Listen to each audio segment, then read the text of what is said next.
Le soleil n'était pas encore levé. La mer ne se distinguait pas du ciel, mais elle était un peu froissée, telle une nappe marquée de plis. À mesure que la lumière blanchissait, une ligne sombre s'étirait à l'horizon, séparant la mer du ciel, et la nappe grise se striait sous sa surface de larges bandes mouvantes qui se poursuivaient perpétuellement. Approchant du rivage, chaque barre levait, gonflait, se brisait, étendait un voile d'écume fine sur le sable. La vague s'arrêtait puis se retirait, soupirant comme un dormeur dont le souffle inconscient va et vient. Peu à peu, la barre sombre de l'horizon s'éclaircit comme si les sédiments d'une vieille bouteille de vin s'étaient déposés au fond, laissant le verre limpide. Le ciel aussi s'éclaircissait, les sédiments blancs s'y étaient déposés, où une femme couchée sous l'horizon avait levé une lampe, et des barres blanches, vertes et jaunes se déployaient en éventail. La femme hissa le bras plus haut, l'air paraissait fibreux, se déchirait de la surface verte où des fibres jaunes et rouges tremblaient comme des flammes, comme la flambée fumante d'un feu de joie. Peu à peu les fibres du feu se fondirent en une brume, incandescence qui souleva le poids de laine grise, transformant le ciel en millions d'atomes bleus pâles. La surface de la mer devint lentement transparente, ondula, étincela, les raies sombres en étaient presque effacées. Doucement, le bras qui tenait la lampe s'éleva encore, et l'on vit une large flamme. Un arc de feu brûlait au bord de l'horizon, et tout autour, la mer s'embrasait d'or. La lumière frappa les arbres du jardin, donnant transparence à une feuille, à une autre. Un oiseau s'envola en sifflant, il y eut une pause, en sifflant un oiseau replongea. Pointe d'éventail posée sur le store blanc de la maison, le soleil aiguisait les arêtes des murs, laissant une empreinte d'ombre bleue sous le feuillage, près de la fenêtre de la chambre. Le store frémit à peine, à l'intérieur tout était sombre et sans substance. Au dehors, les oiseaux chantaient leur mélodie vide. Je vois un anneau, dit Bernard. Au-dessus de moi, il frémit dans sa boucle de lumière. Je vois une plaque jaune pâle, dit Suzanne, qui s'étend loin jusqu'à la raie pourpre. J'entends un bruit, dit Rhoda, Babil qui monte et redescend.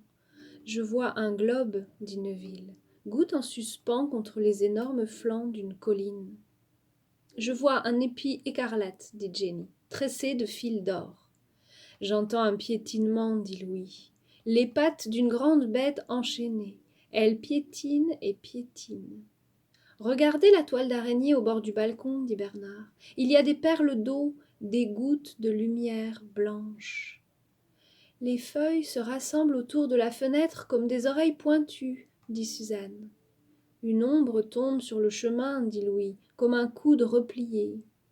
Des îlots de lumière flottent sur l'herbe, dit Rhoda, qui sont tombés des arbres. Les yeux des oiseaux brillent dans les tunnels du feuillage, dit Neville. Les tiges sont couvertes de poils rêches et courts, dit Ginny. Des gouttes d'eau s'y accrochent. Une chenille s'est enroulée, un anneau vert, dit Suzanne, crénelé de pâte émoussée. L'escargot à coquille grise traverse le chemin, couche les brins d'herbe sur son passage, dit Rhoda. Et la lumière des flammes luit par la vitre comme un éclair sur le gazon, dit Louis.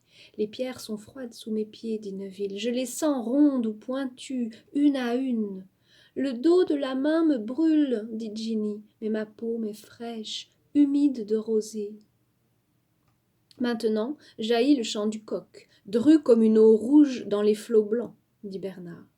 Les oiseaux montent et descendent, entrent et sortent en chantant autour de nous, dit Suzanne.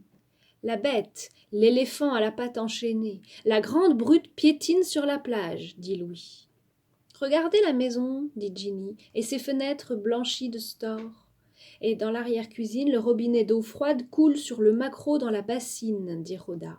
Les murs sont fissurés de fissures d'or, dit Bernard. Il y a des ombres de feuilles bleutées en forme de doigts sous les fenêtres.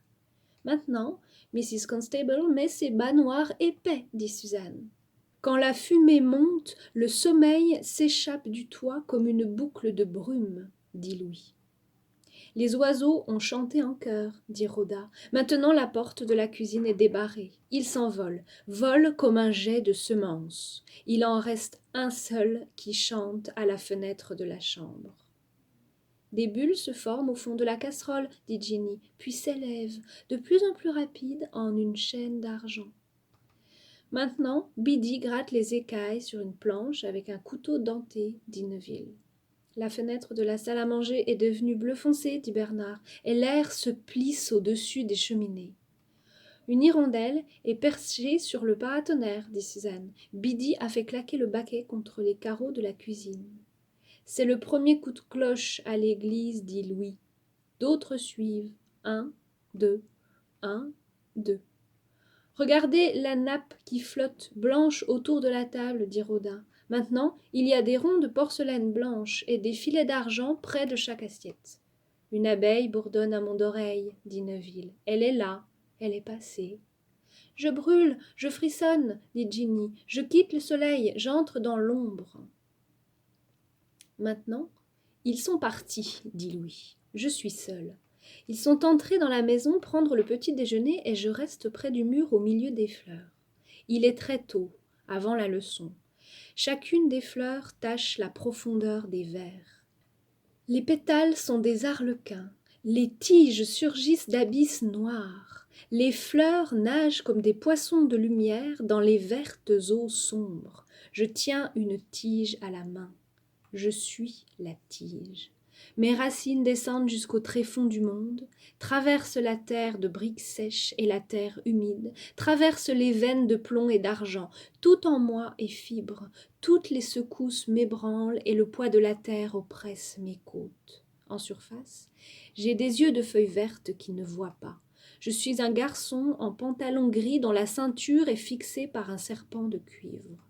Tout au fond, j'ai les yeux sans paupières d'une statue de pierre dans un désert près du Nil.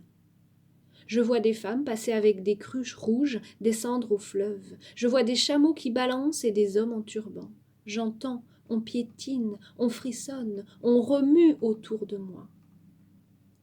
En surface, Bernard, Neville, Ginny et Suzanne, mais pas Rhoda, frôlent les plates-bandes de leurs filets. Ils ôtent les papillons des fleurs aux têtes courbées. Ils effleurent la surface du monde. Leurs filets sont pleins de froissements d'ailes. « Louis, Louis !» crie-t-il, mais il ne me voit pas. Je suis de l'autre côté de la haie. Il n'y a que de petites ouvertures dans le feuillage. Qu'ils passent, mon Dieu, qu'ils déposent leurs papillons sur le gravier dans un mouchoir, effacent le compte de leurs écailles de tortue, de leurs vulcains, de leurs pérides du chou.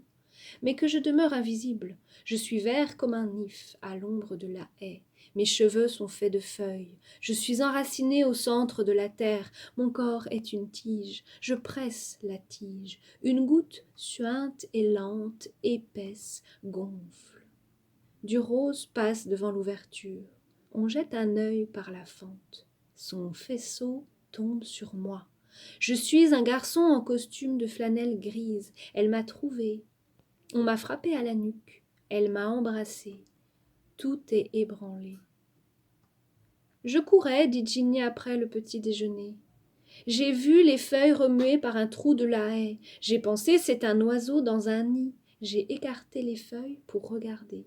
Mais il n'y avait pas d'oiseau, pas de nid. Les feuilles continuaient de remuer. J'ai eu peur. J'ai dépassé Suzanne en courant et dépassé Rhoda et Neville et Bernard qui parlaient dans la remise. Je criais en courant de plus en plus vite. Qu'est-ce qui fait bouger les feuilles?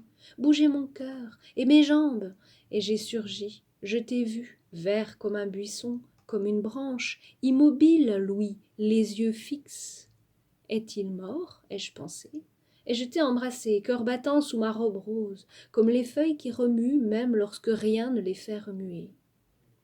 Maintenant, je sens les géraniums, je sens le terreau, je danse, j'ondoie. Je suis tombée sur toi comme un filet de lumière, me suis précipitée et je reste sur toi, frémissante.